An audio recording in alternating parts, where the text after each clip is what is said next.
It's the InfoWarrior with Jason Bermas, and I have got a stack of news in front of me, but, you know, some of the main stories that we were covering last week, and really especially on Thursday, Friday, and Sunday's show, was this outrageous police brutality. This Oklahoma City case on top of the Oklahoma State case. Actually, was it Oklahoma City? I'm not sure if it was Oklahoma City. It was definitely in Oklahoma. We covered the 72-year-old great-grandmother that was tased by an Austin police officer. And tonight, we're going to highlight an 80-plus-year-old grandmother having a heart attack in the passenger seat of her, I think it's her grandson's car. He gets pulled over. He's like, "Sir, my grandmother is dying." Less than a mile away from the hospital.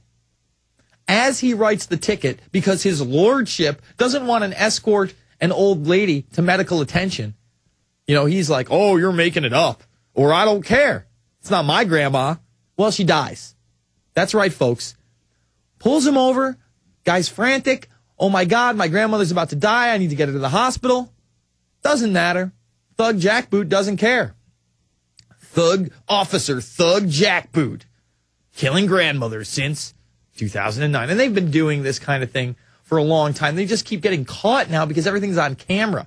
And notice that we haven't seen the dash cams of the incident in Austin where the 72-year-old woman was tasered, or the incident in Oklahoma where supposedly there was a scuffle beforehand. Give me a break. If there was a scuffle beforehand, we would have seen the video by now. He would have charged the EMT officer. None of that happened. None of it happened, folks. Some other top stories that I'm going to be covering tonight.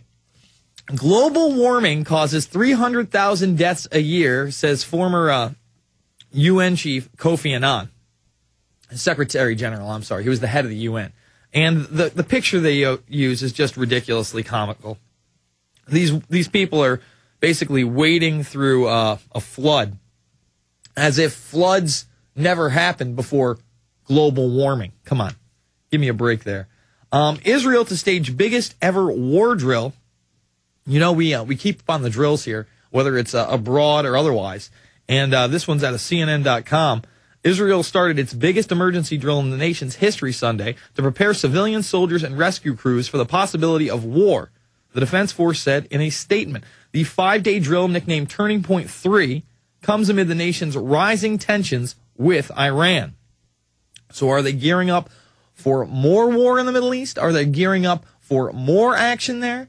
Are we going to see even a further expansion of what they want, a Eurasian Union? Well, that's a very big possibility. New York's Green Police nab dirty criminals. You see, now they're calling NCON officers, conservation officers that have been around since the late 1800s. Green Police, and you're going to see an increase in this. They'll probably get their own little uniform, and they're going to tell you, "Oh, you had garbage out," or "Oh, your cars emit too much gas." Remember, we had the guy who worked at Harley-Davidson call into the program saying, with this new emissions law, every Harley that's out there is going to be street illegal, and it will not be cost effective to fit these with the new emissions standards. So what happens to Harley-Davidson? My suspicion is that they are going to allow these people to keep their bikes and drive them, but they're going to tax them more. They're going to have to pay a luxury tax or, you know, a bad person tax. Remember, they're training your children on websites like ABC's Planet Slayer that they are worse than a pig, that their carbon footprint is hurting the environment more than that of a pig, folks. And they changed it up a little. At the end, the pig would blow up into a bloody carcass. I think they censored that. Oh, they're very loving. We'll be back after this. It's the InfoWarrior with Jason Bermas, PrisonPlanet.tv, Infowars.com. The good old folks at New Silver Solution. And the website is supernaturalsilver.com. Supernaturalsilver.com. This is something that kills bacteria, viruses, you name it, well documented. They've got it down to a super small nano-sized particle. Supernaturalsilver.com. Check them out at Infowars.com. Supernaturalsilver.com. So this story with this 80-year-old grandmother dying in the back seat of, I believe it's her son or grandson's car. It might have been her son. I saw some of the video clip. He was an older gentleman. This is 2 months old. This is from April 1st, 2009. That just shows me there are so many of these incidents that they slip through the cracks. Everybody, oh, you're leaping on this, you're leaping on that. We can barely cover it. You know, we covered, I think over a month ago now, the 17-year-old girl whose father's having a seizure after he had a brain aneurysm, having a seizure. She calls 911 before she even gets on the air with anybody. She says a bad word. It's a naughty word to say the F word. Apparently the guy hears it. She doesn't even realize she's on the phone, and he hangs up on her. 3 separate times. 3 separate times this girl's freaking out. He doesn't even ask her what's going on. She then runs to the police station, not realizing he's the one taking her calls, and she's arrested. And eventually an ambulance gets to the house, and they have no idea what's really going on. Unbelievable. Oh, and he acted okay. Well, what are you talking about? This is listen, you got an old woman in the back of the truck. She's dying. The guy says, please, just follow me to the hospital and write me the ticket there. There's no decisions to be made. The decision is, okay, I'll put my lights on, follow me. We'll get there quicker. You're a mile away. Even if they're doing 30 miles an hour, they're there in less than 2 minutes. Do you understand? And he's a police officer. They should have got there in less than 60 seconds.